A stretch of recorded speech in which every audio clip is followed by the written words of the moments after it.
इस मुल्क को हमने कल के दिन फाइनेंस मिनिस्टर मैडम कह रहे थे कि फास्टेस्ट ग्रोइंग इकोनॉमी है। हम आपसे ये पूछना चाहते हैं, अगर आप एक इतने बड़े माइनॉरिटी के तबके को अगर आप पीछे रखेंगे और आप ये उम्मीद करेंगे कि देश चलेगा आगे, हम क्या कहना चाह रहे हैं? आप हमारी प्री मैट्रिक स्कॉलरशिप बंद कर दे रहे हैं, आप हमारी मौलाना आजाद रिसर्च फेलोशिप आप बंद कर दे रहे हैं, आप ये सोच रहे हैं कि अगर माइनॉरिटीज को हम पीछे रखेंगे तो देश आगे बढ़ेगा। देश को हम भी आगे बढ़ाना चाहते हैं। हम चाहते हैं कि आप सभी का साथ और सभी के विकास के बारे में, लेकिन अगर कोई किसी ने 5,000 करोड़ रुपए का लोन लिया है, किसी ने 50,000 करोड़ रुपए का लोन लिया है, जिसको आप बड़ी आसानी के साथ हर रोज माफ करते जा रहे हैं, पिछले 4 सालों के अंदर आपने कितना पैसा राइट ऑफ किया है? और ये मैं नहीं बता रहा हूं अध्यक्ष महोदय, ये जवाब कल फाइनेंस मिनिस्टर ने क्वेश्चन आवर के अंदर बताया है।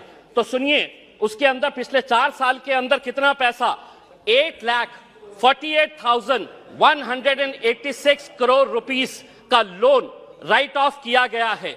और जब हम इनसे पूछ रहे हैं कि किसका पैसा ये आपने राइट ऑफ किए हैं, तो जवाब सुनिएगा अध्यक्ष महोदय, आपको भी हैरानी होगी जो जवाब फाइनेंस मिनिस्टर मैडम ने दिए हैं। उसमें लिखा है, RBI has informed that under the provisions of section 45E of the Reserve Bank of India Act 1934, RBI is prohibited from disclosing borrower-wise credit information.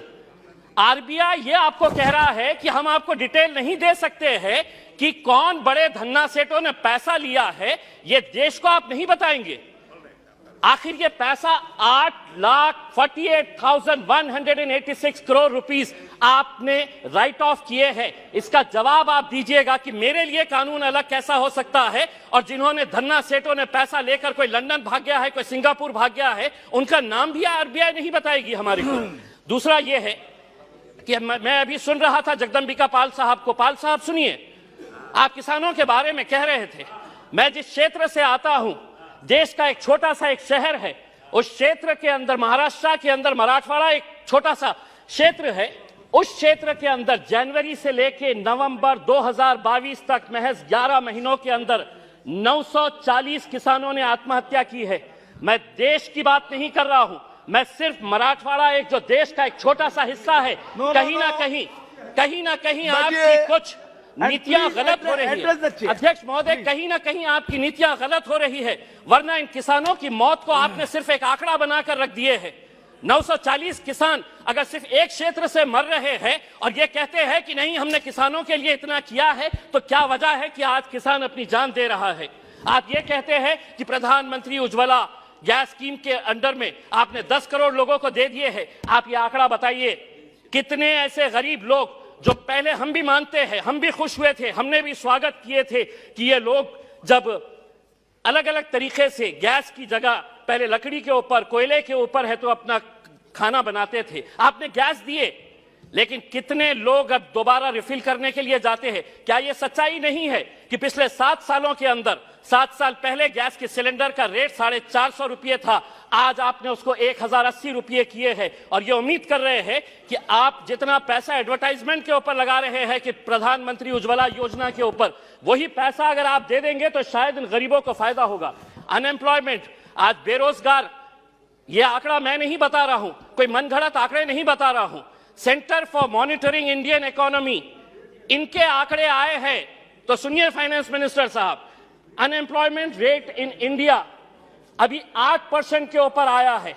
3 महीने का सबसे ज्यादा का आंकड़ा जो है वो अभी आया है।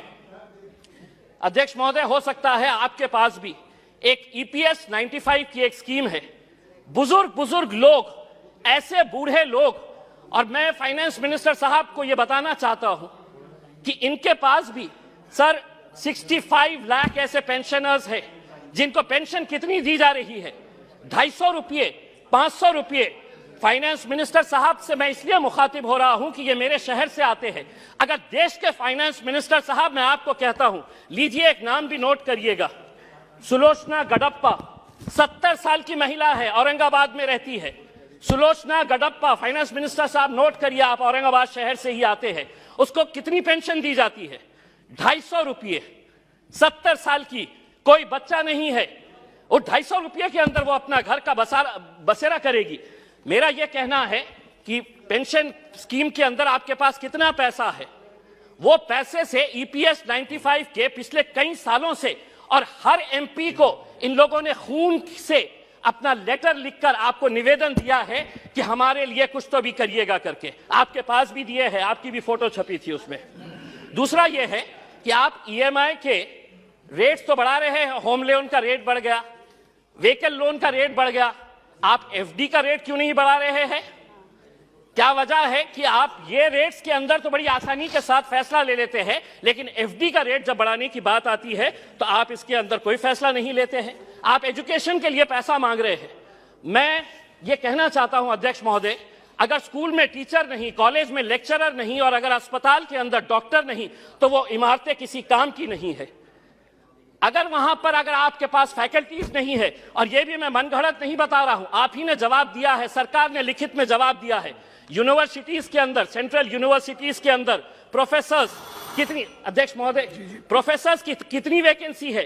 6180 प्रोफेसर्स की वैकेंसीज है। आईआईटीज और आईआईएम्स, बहुत सारे बीजेपी के हमारे सदस्यों ने कहा कि देखिए हमारे राज्य के अंदर हम कितने आईआईटीज और आईआईएम्स बना रहे हैं। इमारत बनाने से तालीम नहीं पहुंचाई जा सकती है, उसके लिए आपको लेक्चरर्स की जरूरत रहेगी। आईआईटीज के अंदर 4502 लेक्चरर्स प्रोफेसर्स की वैकेंसीज है, आईआईएम्स के अंदर 493 वैकेंसीज है। दूसरा यह है, एक बहुत अहम सवाल, 2015 के अंदर आपने प्रधानमंत्री आवास योजना शुरू की, हमने स्वागत किया, पूरे देश ने स्वागत किया कि हर बेघर को घर मिलने वाला है। और प्रधानमंत्री साहब का एक भाषण भी है जिसमें उन्होंने खुद ने कहा है, यूट्यूब के ऊपर आप भी देख सकते हैं, कि 2022 तक हम हर बेघर को घर देंगे। फाइनेंस मिनिस्टर साहब औरंगाबाद से है, 50,000 लोगों ने अप्लाई किया है पिछले 6 साल से। आज मैं पूरी जिम्मेदारी के साथ ये कह रहा हूं, एक सादा ईंट तक नहीं पड़ा है। बिल्डिंग बनाने की तो बात छोड़िएगा आप, सादा ईंट नहीं पड़ा। अध्यक्ष महोदय सिर्फ एक मिनट, एक सादी ईंट तक नहीं पड़ी है। दूसरा ये है अध्यक्ष महोदय, जाते जाते चैनल को लाइक, शेयर एंड सब्सक्राइब करें और बेल आइकन दबाना ना भूलें।